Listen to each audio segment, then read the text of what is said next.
जय हिंद दोस्त, कैसे हैं आप सब। आशा करते आप अच्छे होंगे और आपकी तैयारी अच्छी चल रही होगी। आज हम बात करने वाले हैं सेना के वैकेंसी के बारे में, यानी कि इंडियन कोस्ट गार्ड यानी भारतीय तटरक्षक, जिसको बोलते हैं कि भारत के जो बंदरगाह है वहाँ की सुरक्षा के लिए ये वैकेंसी निकाली गई है। ये वैकेंसी बता दूं कि ये नेवी की वैकेंसी है, ठीक है। ये वैकेंसी अगर आप कह सकते हैं कि ये परमानेंट वैकेंसी होती है। ये अग्निवीर की तरह 4 साल वाली वैकेंसी नहीं है। ये अगर एक बार आपकी हो जाती है तो जितना डिफेंस की सर्विस होती है आपको पूरा समय तक आपको जॉब करना है, ठीक है। अब ये वैकेंसी कितने पद पे आई है, ठीक है, क्या एज मांगा जा रहा है, कि क्या क्वालिफिकेशन है, सिलेक्शन करने का प्रोसेस कैसे है, सैलरी कितनी दी जाएगी, पूरा डिटेल्स के साथ हम आपको बताने वाले हैं, ठीक है। तो इस तरह के वीडियो पाने के लिए हमारे चैनल्स को जरूर सब्सक्राइब करिए, ठीक है। देखिए, इंडियन कोस्ट गार्ड, इसमें 2 तरह की वैकेंसी है। एक है जीडी का, जिसको जनरल ड्यूटी बोलते हैं, एक होता है यांत्रिक है, जो कि इंजीनियरिंग लेवल का है, ठीक है। देखिए, जो पोस्ट है जीडी का, यानी कि जिसको नाविक बोल सकते हैं, जिसको जीडी जनरल ड्यूटी बोलते हैं, ये 260 पोस्ट है, ठीक है। और यांत्रिक का 60 पोस्ट है। देखिए, ये बता दूं कि ये लगभग साल में 2 बार ये वैकेंसी आती है, ठीक है। और यही इसकी वैकेंसी रहती है, कभी 250 रहता है, कभी 320 रहता है, मैंने इसी तरह के आपके 200 से लेकर 350 के बीच में ये हमेशा पोस्ट निकलती हैं। इतनी ही पोस्ट पे ये वैकेंसी रहती है, ठीक है। ये जिसका जो फॉर्म है वो आपको ऑनलाइन शुरू हो चुका है। 13 जून से लेके 3 जुलाई 2024 तक ये आपका ऑनलाइन फॉर्म भरा जा रहा है, ठीक है। जिसको फॉर्म को भरने के लिए आपको 300 रुपये का चार्ज लग रहा है, जनरल, ईडब्ल्यूएस और ओबीसी को। अगर कोई एससी एसटी है तो आपको 0 रुपये का चार्ज देना है, ठीक है। देखिए, ये जो वैकेंसी है मैं पहले ही बता चुका हूँ कि ये परमानेंट वैकेंसी, और ये वैकेंसी ज़्यादातर देखिए जैसे साउथ में है, जहाँ पे हमारे समुद्री क्षेत्र होते हैं, ठीक है, इधर केरल, कोची, मुंबई, इन सब बंदरगाहों पर क्या होता है कि दूसरे देश के तरफ से आ सकते हैं, या कुछ अवैध कारोबार हो सकता है, तो इन सबों को रोकने के लिए इस वैकेंसी को निकाली जाती है। वहाँ पे इनकी सुरक्षा तैनाती की जाती है, ठीक है। देखिए, इसके जो क्वालिफिकेशन है, देखिए जीडी के लिए है 10+2 यानी कि 12वीं, उसके साथ आप फिजिक्स या मैथ आपका होना चाहिए। यानी कुल मिला के एक ही चीज़ है, जो भी बच्चा आईएसी से साइंस किया है, बायो नहीं मैथ से एकदम क्लियर, तो वो बच्चा इस फॉर्म के लिए एलिजिबल है, ठीक है। यानी आपको क्लियर है, मैथ आपका कंपलसरी होना ही चाहिए 12th में, और फिजिक्स तो फिजिक्स तो रहता ही है साइंस वाले का, मैथ एकदम आपका होना चाहिए, ठीक है। कभी कभी ऐसे ही बच्चे होते हैं, जैसे अगर कोई साइंस बायो लिया है, मैथ ऑप्शन में लिया, अगर मैथ अच्छा जानता है वो भी इस फॉर्म को डाल सकता है, ठीक है। अब बात करते हैं यांत्रिक की। यांत्रिक के लिए आपका या तो डिप्लोमा होना चाहिए या इंजीनियरिंग होनी चाहिए, जिसमें से आपका मैकेनिकल, इलेक्ट्रिकल या इलेक्ट्रॉनिक 3 ब्रांच आपके है। इन्हीं तीनों ब्रांच से आपका किया हुआ होना चाहिए, ठीक है। इसमें जो एज मांगा जा रहा है, एज एकदम डेट ऑफ बर्थ एकदम क्लियर है। 1/3/2003 से लेके 28 फरवरी 2007 के बीच में जिसका भी डेट ऑफ बर्थ है वो इस फॉर्म के लिए एलिजिबल है, ठीक है। ना इससे पहले और ना इससे बाद में, एकदम पूरा स्टिक है। अब बात करते हैं सिलेक्शन प्रोसेस का। देखिए, इनका सिलेक्शन करने का प्रोसेस है कि पहले आपका एग्जाम होगा। एग्जाम जो होगा वो सेक्शन के में होगा, जैसे section 1, section 2, section 3, section 4, section 5, ठीक है। तो ये अलग अलग सेक्शन है, ठीक है, आगे हम बात करेंगे।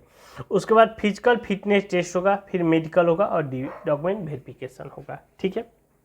देखिए, जो एग्ज़ाम होगा, एग्ज़ाम में सेक्शन 1 एंड सेक्शन 2 ये होता है जीडी के लिए, ठीक है। उसके बाद सेक्शन 3, 4, 5 ये आपके कोर ब्रांचेज है। जैसे यांत्रिक के लिए मैं बोला मैकेनिकल हो गया, इलेक्ट्रिकल, इलेक्ट्रॉनिक हो गया, तो ये सब का अपना अपना एक कोड है कि इस सेक्शन में इसका एग्ज़ाम होगा, ठीक है।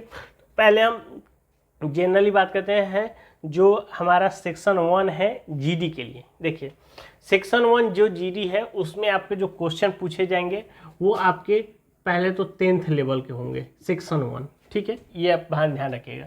जिसमें से आपके मैथ 20 क्वेश्चन रहेंगे, साइंस 10 क्वेश्चन रहेगा, इंग्लिश 15 क्वेश्चन रहेगा, रीजनिंग 10 क्वेश्चन और जीके आपका 5 क्वेश्चन। कुल मिला के आपका 60 क्वेश्चन रहेगा, 60 मार्क्स का रहेगा और 45 मिनट आपको समय दिया जाएगा। इसमें 1/4 आपका निगेटिव मार्किंग रहेगा। ठीक है, इस फॉर्म में लेकिन आपको पास करने के लिए 30 मार्क्स चाहिए जनरल, ओबीसी और ईडब्ल्यूएस के लिए, और एससी एसटी के लिए आपको 27 नंबर आपको चाहिए। ठीक है, लेकिन बता दूं कि आप इस नंबर के भरोसे ये मत रखिएगा कि मुझे बस इतना ही लाना है, क्योंकि आपको पता है कि वैकेंसी कंपटीशन इतनी ज़्यादा है। ठीक है, तो आप ज़्यादा से ज़्यादा आप नंबर लाने का प्रयास करिएगा। ठीक है, ये हुआ सेक्शन 1। अब सेक्शन 2, सेक्शन 2 में देखिए आपको पता है कि यहाँ पे बोला गया है फिजिक्स और मैथ होना चाहिए इंटर में, तो आपको इन्हीं 2 विषयों का आपको पूछा जाएगा। ये आपका 12th लेवल का होगा। ठीक है, ये जिसमें से आपका मैथ 25 रहेगा और फिजिक्स आपके 25 रहेगा, यानी दोनों मिला के आपके 50 क्वेश्चन, 50 मार्क्स रहेगा और 30 मिनट समय आपके दिए जाएंगे। इसका जो पासिंग मार्क्स रखा गया है 20 नंबर है जनरल, ईडब्ल्यूएस और ओबीसी को, और 17 नंबर है एससी और एसटी को। मैं फिर से बता दे रहा हूँ कि आपका जो ये पासिंग मार्क्स दिख रहा है 30 नंबर या 20 नंबर, तो आप इस पर मत देखिए कि बस मुझे इतना ही लाना है। आप इतना मेहनत करिए कि आपको ज़्यादा से ज़्यादा नंबर आए, क्योंकि आपको कंपटीशन इसका हाई रहता है। ठीक है, उसके बाद बता दूं कि जो सेक्शन 3, 4, 5, जैसे एक में मैकेनिकल हो गया, एक इलेक्ट्रिकल हो गया, एक इलेक्ट्रॉनिक हो गया। ठीक है, तो इसमें आपके अपने ब्रांच से आपके 50 क्वेश्चन रहेंगे। आपके जैसे मान लीजिए कोई मैकेनिकल का है तो उसको मैकेनिकल का आपको 50 क्वेश्चन देना है, कोई इलेक्ट्रिकल है तो इलेक्ट्रिकल के 50 क्वेश्चन आपसे पूछे जाएंगे, या इलेक्ट्रॉनिक के हैं तो इलेक्ट्रॉनिक, उसके भी 50 क्वेश्चन रहेंगे। ठीक है, 50 मार्क्स के रहेंगे और 30 मिनट आपका समय दिया जाएगा। जैसे देखिए सेक्शन 1 सेक्शन 2 में कैसा है, ये देखिए ये पार्ट सबके लिए कॉमन है। ठीक है, यांत्रिक हो गया या नाविक हो गया। यहाँ पे सेक्शन 2 हो गया जो ये जीडी के लिए है। ठीक है, अगर मान लीजिए कोई मैकेनिकल से है तो उसको सेक्शन 3, इलेक्ट्रिकल से है सेक्शन 4, इलेक्ट्रॉनिक से है सेक्शन 5। इस तरह से आपको मतलब एक ही एग्जाम ये कॉमन तो सबको देना है, और उसके बाद आपको एक अपने से अलग से देना है। ठीक है, जो आपका मेरिट बनेगा दोनों को मिला के ही बनने वाला है। ठीक है, यानी कि ये आपके 60 मार्क्स और ये 50 मार्क्स, यानी आपके 110 मार्क्स के आपके ये पे आपके मेरिट को बनाया जाएगा। ठीक है, अब बात करते हैं फिजिकल फिटनेस टेस्ट। देखिए इसमें जो फिटनेस पूछा जाएगा उसमें आपको जो दौड़ होगा वो 1.6 किलोमीटर का होगा, 7 मिनट आपको समय दिया जाएगा। ठीक है, उसके बाद 20 सीटअप, सीटअप जिसको बोलते हैं उठक बैठक। ठीक है, तो 20 बार उठक बैठक आपको करना है, कोई ज़्यादा टफ काम नहीं है। 10 पुशअप है, और पुशअप भी आप कर सकते हैं, ये आप अगर रेगुलर प्रैक्टिस करते हैं तो ये सारी चीज़ें करना कोई जो बड़ी बात नहीं है। ठीक है, तो ये 2 चीज़ों का। अब बात करते हैं कि इसमें आपको सैलरी कितनी जाएगी। देखिए पहले हम बात करते हैं जीडी की।